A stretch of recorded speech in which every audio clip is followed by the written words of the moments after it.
திரு ஜென்ராம், ராகுலுடைய இந்த குரலை எப்படி நம்ம புரிஞ்சுக்கணும்?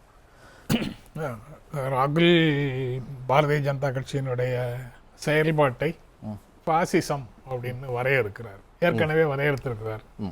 அதனால அந்த அதிகார குவியல் காரணமாக இன்றைக்கு ஒரு பள்ளியில், தனியார் பள்ளி பொன்விழாவில் பேசிட்டு அதுக்கப்புறம் குழந்தைகளோட உரையாடும் போது கூட இந்தியாவில் ஜனநாயகம் ஆளும் கட்சியால, அரசால ஒரு தாக்குதலுக்கு உள்ளாக்கப்பட்டிருக்கிறது அப்படின்னு சொல்றாரு. இந்த கருத்தை அவர் எல்லா இடங்கள்லயும் பேசிட்டு இருக்கிறாரு, புதிதாக பேசுவது இல்லை.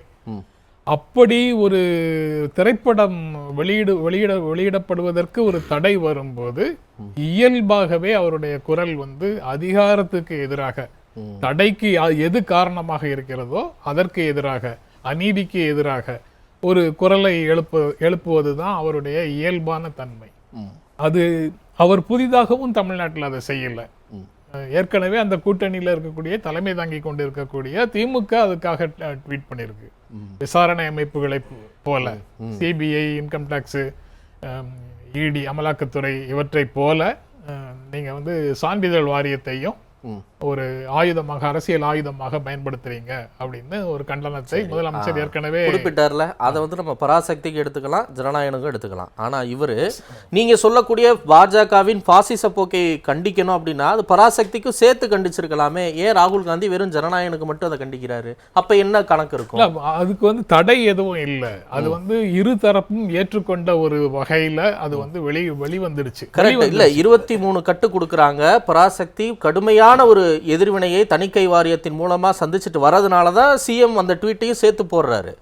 பராசக்தியில தணிக்கை பண்றாங்க. அப்ப பாஜகவின் பாசிச போக்கையும் முதலமைச்சர் குறிப்பிடும் போது ராகுல் காந்தி அதுக்கும் குறிப்பிட்டிருக்கலாம், ஜனநாயகனுக்கும் குறிப்பிடலாம். ஆனா பராசக்தியை தவிர்த்து விட்டு ஜனநாயகன் குறிப்பிடறாருங்கும் போது தானே கூடுதல் சந்தேகம். ராகுல் காந்தி ட்வீட் பண்ணும்போது ஒரு படம் வந்துடுச்சு, இன்னொரு படம் வரல. வராத படத்தை பற்றி அவர் பேசுறாரு. முதலமைச்சர் பேசும்போது 2 படங்களுக்கும் சேர்த்து பண்ணிருக்கிறாரு அப்படின்னு நாம சொல்றோம். அவர் எந்த படத்தையும் அவர் குறிப்பிடல. அதுதான் அவர் அழகாத, அவர் எந்த படத்தையும் குறிப்பிடல. அதனால அது எல்லாமே நம் குறிப்பை ஏற்றி தான் அதுல பேசுறோமே தவிர, முதலமைச்சர் என்ன மென்ஷன், அவர் சொல்றது ஒரே ஒரு விஷயம்தான், இந்த வாரியம் ஆயுதமாக பயன்படுத்தப்படுகிறது அதிகாரத்தால் அப்படிங்கிறது மட்டும்தான் அவருடைய சார்ஜ். அந்த சார்ஜை ஒட்டி தான் இவருடைய கண்டனமும் இருக்குது. மாற்று கருத்து கொண்டவர்களை, மாற்று கட்சியில் இருக்கக்கூடியவர்களுக்கு, மாற்று தலைவர்களுக்கு ஒரு நெருக்கடி வந்தா அதை கைகட்டி வேடிக்கை பார்க்கணும். யாரிடமிருந்து வருகிறதுங்கிறத கூட பிரச்சனை இல்லை, யாருக்கு வந்திருக்கிறதோ அதை கைகட்டி வேடிக்கை பார்க்கணும் அப்படிங்கிற மனநிலை சமீப காலமாக அதிகமாக இருக்கக்கூடும் அரசியல் களத்துல. அதுல முதலமைச்சர் ஸ்டாலினும் காங்கிரஸ் எம்பி ராகுல் காந்தியும் அந்த மாதிரி மனநிலை இல்லாதவர்களாக இருக்கிறார்கள். எதிர்த்தரப்புல இருக்கக்கூடியவர்களுக்கு நெருக்கடி வந்தாலும் அந்த அநீதிக்கு எதிராக குரல் கொடுக்கணுங்கிறதுல அவங்க உறுதியாக இருக்கிறாங்க, அவங்க பண்றாங்க. காங்கிரஸை தெரிந்தவர்களுக்கு, காங்கிரஸ் வரலாறு தெரிந்தவர்களுக்கு இதெல்லாம் ஒரு புதிதாக தெரியாது. பகத்சிங்கோட வழக்குக்கு தேவையான லீகல் சப்போர்ட் கொடுக்கறதுக்காக மோதிலால் நேருவும் ஜவஹர்லால் நேருவும் போதிய வேலைகளை செய்திருக்கிறார்கள் கடந்த காலத்துல. அது தவிர அந்த மாதிரி நிறைய கேஸ் சொல்ல முடியும். நேரு பகத்சிங்குக்காக போனாரு.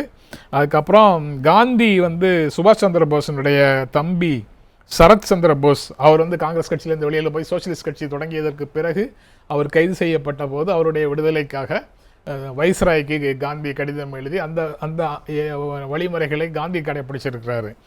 அப்புறம் மீரட் சதி வழக்குன்னு 23 to 33 10 ஆண்டுகள் அந்த மீரட் சதி வழக்குன்னு சொல்லி ஒரு 33 கம்யூனிஸ்ட் தலைவர்கள், trade union leaders, S A Dange, P C Joshi, Muzaffar Ahmed அப்படின்ற தலைவர்களை எல்லாம் கைது செய்து தேச விரோத சட்டத்துல இந்திய இறையாண்மைக்கு எதிராக அவர்கள் செயல்பட்டார்கள்னு ஒரு கடுமையான வழக்கு போட்டு அவர்களை அடக்குமுறைக்கு உள்ளாக்கி இருந்த காலத்துல மோதிலால் நேரு போன்றவர்கள் அந்த வழக்குக்கான நிதி திரட்டுவதில் இருந்து லீகல் சப்போர்ட் கொடுக்கிற வரைக்கும் எல்லா வேலைகளையும் செய்திருக்கிறாங்க. காங்கிரஸ் கட்சியை சார்ந்தவர்கள் கிடையாது அவங்க.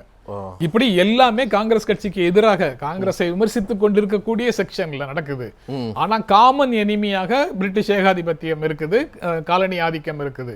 அந்த காலனி ஆதிக்கத்துக்கு எதிரான போராட்டத்துல காங்கிரஸோட சேராதவர்களாக இருந்தாலும் அவங்க அந்த போராட்ட காலத்துல இருக்கக்கூடியவர்களுக்கு நெருக்கடி வரும்போது காங்கிரஸ் கைகட்டி வேடிக்கை பார்க்கல. குறிப்பாக மோதிலால் நேரு போன்றவர்கள் கைகட்டி வேடிக்கை பார்க்கல. அந்த ஜனநாயக தன்மையோட ஒரு தொடர்ச்சியா தான் இதை பார்க்கணும்னு சொல்றீங்க. ஆமா, அதுக்கப்புறம் வந்து ஏகே கோபாலன்ங்கிற கம்யூனிஸ்ட் லீடர் இதே மாதிரி கண்ணூர் சிலையில இது போன்ற ஒரு வழக்குக்காக கண்ணூர் சிலையில கேரளாவிலேயே சிறை வைக்கப்பட்டிருக்கும் போது கூட அப்போ அந்த நார்த்தன் ப்ரோவின்ஸ்ங்கிறதுல காங்கிரஸ் முதலமைச்சராக இருந்த கோவிந்த் வல்லப் பந்த் அப்படிங்கிறவரு கண்ணூர் சிறையின் அவலங்கள் அதை எதிர்த்து ஏகேஜி உண்ணாவிரதம் இருக்கும்போது ஏகேஜி அங்கிருந்து சென்னை சிறைக்கு மாற்றுங்கன்னு எல்லா முயற்சிகளையும் எடுத்து ஏகேஜியை சென்னை சிறைக்கு மாற்றிய வேலையை செய்ததும் காங்கிரஸ் கட்சியை சேர்ந்தவர்கள் தான். அதனால காங்கிரஸ் கட்சிக்காரங்க மாற்று சிந்தனை உள்ளவர்களுக்கு சாலிடாரிட்டியை காட்ட மாட்டாங்கிறது அர்த்தம் இல்லை. அப்படி காட்டுறதுனால அவங்க அந்த கட்சியோட கூட்டணிக்கு போயிருவாங்கன்னு அர்த்தம் இல்லை. சரி, ஆனா இப்ப பார்கெனிங்காகத்தான் இந்த மாதிரி எல்லாம் குறைகள் வருது அப்படின்னு சொல்றாங்களே. குறைந்தபட்சம் பார்கெனிங்காக இப்படி விஜயை காட்டி ஒரு ஒரு நகர்வை மேற்கொண்டா கூட அதுவே ஒரு ஒரு நெருடலா இல்லையா? இல்ல, 2019 2024 விஜய் களத்துல இல்ல. காங்கிரஸுக்கும் திமுகவுக்கும் என்ன பெரிய பார்கெயின், முட்டல், மோதல், ஒண்ணும் வரல. இப்ப இந்தியால எந்த மாநிலமும் டிக்ளேர் பண்ணாம இருக்கும்போது தமிழ்நாட்டுல தானே ஸ்டாலின் தான் பிரதமர் வேட்பாளராக ராகுல் காந்தியை சொன்னாரு. அவங்க ரெண்டு பேருக்கும் இடையில உண்டான உறவு, காங்கிரஸ் கட்சி தலைமைக்கும் திமுக தலைமைக்கும் இடையில உள்ள உறவுல எம்மி அளவு கூட எந்த பிசிறும் இல்லை. அதுதான் நான் கேட்க வரேன். ஆனா பொதுமக்கள் மத்தியில தகராறு இருப்பது போலவோ அல்லது பேர வலிமைக்காக அதை செய்யறாங்க இதை செய்யறாங்க என்றோ உள்ளுக்குள்ள ஒரு விரிசலுக்கான அனைத்து சாத்தியங்களும் இருக்கு அப்படிங்கிற மாதிரியோ தொடர்ந்து ஒரு கேம்பெயினை காங்கிரசுக்கு எதிரானவர்கள் திமுக கூட்டணியிலிருந்து காங்கிரஸை வெளியேற்றி காங்கிரஸை பலவீனப்படுத்திவிட வேண்டும் என்று நினைப்பவர்கள் தொடர்ந்து அந்த வேலையை செஞ்சு. அதுக்கு அடிப்படை எங்க இருந்து வருதுன்னு கூட பார்ப்போமே. 2021 காங்கிரஸ் கட்சி ஆட்சியிலும் பங்கு, அதிகாரத்தில் பங்கு, இல்ல கூடுதல் தொகுதிகள்னு உள்ளறைக்குள்ள பேசலாம். வெளியில வந்து பொதுவெளியில இவ்வளவு தீர்க்கமா இல்ல இவ்வளவு தீவிரமா பேசுறது இல்லை. இப்ப வந்து ரொம்ப பேசுறாங்க. அகில இந்திய பொறுப்பாளர் வரைக்கும் அதை பேசுறாங்க, திரும்ப திரும்ப பேசுறாங்க. அப்ப அதுல இருந்து தானே இந்த பேச்சுகள்லாம் வருது. தமிழ்நாடு காங்கிரஸ் கமிட்டி தலைவர் செல்வ பெருந்தகை இதே கருத்தை சொல்லி இருந்தா கூட கொஞ்சமாவது அதுக்கு மரியாதை கொடுத்து பேசலாம். ஆனா அது கூட இதனுடைய இறுதி முடிவு வந்து தேசிய தலைமைக்கு தான் அவங்க கடைசியில போயிடுவாங்க. அப்படி இருக்கக்கூடிய சூழல்ல மல்லிகார்ஜுன கார்கேயோ ராகுல் காந்தியோ பிரியங்கா காந்தியோ இதை பற்றி பேசாத ஒரு சூழல்ல வேறு யாரோ காங்கிரஸ் தலைவர்கள் ட்வீட் பண்றாங்க அப்படிங்கறத நான் சீரியஸாக எடுத்துக்கிறேன். ஆட்சியில் பங்குன்னு கேக்குறாங்கல்லங்க, அது ஒரு நெருக்கடி இல்லையா? ஒரு நெருக்கடியும் இல்ல. அப்படி ஒரு சூழல் வந்தா தானே அந்த கோரிக்கைக்கு உயிரே வருது. இது டெட் பாக்ஸ்ல இருக்குது. நீங்க திமுகவுக்கு பெரும்பான்மை கிடைக்காம போனால் தான் அந்த கேள்வியே வருது. திமுகவுக்கு பெரும்பான்மையாக இந்த தேர்தலில் போறதுக்கு வாய்ப்பு இல்லை. அவங்க வந்து பெரும்பான்மை பெற்று அவர்கள் மீண்டும் ஆட்சி அமைக்க போறாங்க. அப்படி இருக்கும்போது காங்கிரஸ் கட்சியோ வேறு கட்சிகளோ அதை பற்றி பேசுவது ஒரு பொருட்டே இல்லை. ஆனால் ஏதோ ஒரு காரணத்தை வச்சு திமுக கூட்டணிக்குள்ள குழப்பத்தை உருவாக்க வேண்டும்னு நினைக்கிறவங்க இது போன்ற காரணிகளை உயர்த்தி பிடித்துக் கொண்டே இருக்கிறார்கள். ஓகே.